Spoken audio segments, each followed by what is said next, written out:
everyone. Today we're going to do some chicken, but not just any chicken. And I know I'm always excited when I'm cooking, but I'm really excited today because this is a chicken that my kids really love and they will eat. And as I told you before, they're real picky eaters. We're doing a stewed chicken. It is fantastic. You're going to love it. And if you want to know how I do it, stay tuned. Grab a bit of this and a dash of that. Mix it up with love. That's home cooking. Okay, we have some lovely chicken thighs already prepared and ready for the cooking. Our Trinity celery, red pepper, and onions. Butter, Lowry seasoning salt, black pepper, and some cooking spray. Adolph's meat tenderizer, chicken broth, cayenne pepper, garlic, paprika, parsley, little salt, some extra virgin olive oil, and we have a little cream of mushroom soup, which I probably won't use today. I want you guys to lay that chicken on a flat surface and begin to aerate. I use toothpicks. You can use whatever you have in order to poke some holes in both sides for the Adolph meat tenderizer to get into the actual meat, tenderize it, and seal in those juices. We're also going to season all of the meat with all the ingredients that we saw earlier. I'm just putting a little of the meat tenderizer on to show you. And now we have the fully seasoned meat on both sides that's sitting here and wait to be browned in the skillet on top of our stovetop. I'm going to put that stovetop on a high heat so I can warm up my skillet, which has been sprayed with a cooking spray and a little bit of extra virgin olive oil. Once the skillet gets hot enough, we're going to put the meat in so we can begin to brown it. Let's test and see. Okay, my water's doing a dance. That means it's ready. Put your chicken thighs in your skillet, skin side down. And once they begin to sizzle and start to brown, you'll kind of see them drawing up a little, as you can see. Now it's going good. Yeah, I think that is brown on that side. And let's check it. Looks good to me. I think it's ready for turning. Turn all of the chicken over.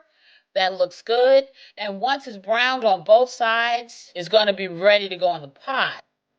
But first, we're going to look at those vegetables we have sitting there. And I'd like to line my pot with the vegetables first. And that's because I want the flavors of the vegetable as well as a sprig of rosemary to kind of go through the meat from the bottom up. Yeah, I think that's about enough. Let me get my rosemary in there. And yeah, that meat is brown enough on both sides. It's ready to jump right in that pot. There you go. Get ready. We're going to get all that meat in there. Once we get all the meat in there, we're going to take the remainder of the vegetables and we're going to put them on top of the meat. And then we're going to do something special.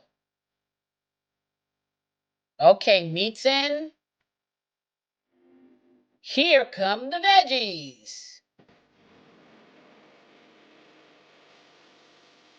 Okay, get that sprig in. I didn't forget you. Now it's time to show you what I'm talking about. We are going to deglaze that pan that we just browned that meat in. And deglazing simply means those drippings there get mixed into some type of liquid. I use chicken broth. Some people use water. Combine the two and then take it and pour that combined liquid over your chicken. And that's going to help enhance the flavor. Now that won't be all of the liquid that you put in the pot, but it'll be just a little bit more flavoring I like to use. And get that poured all in there. Yeah, that's good. That's good. Now, you're going to be bringing your cook pot to a rapid boil. So you want to put it on high. And then you're going to get your chicken broth and pour it into the pot. You do not want to submerge your chicken or the vegetables. You want to kind of bring the liquid just up to the top where it hits most of the chicken, but leaves a little exposed. And some people, like I said, use water. I use chicken broth because of the flavor. Then sprinkle a little of the parsley in. And parsley is not just a garnish, it actually has a little flavor and it enhances. Plus, I think it's pretty. And my last sprinkle of salt, because I have fluid in here, sometimes the fluid will detract from some of the seasonings. So you want to make sure you over season just a little. Did I put the top on without putting the butter? Oh, don't forget that butter's important. Now, here's a rapid boiling pot of chicken. And this is what you want to see. Now it's time to let it cook.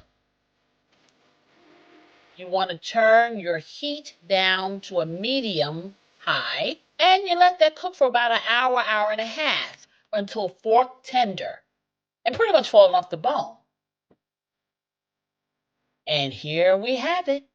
This is the finished product. And when I tell you that that meat jumped right off the bone into that pot and saying, eat me, and I'm going to eat it.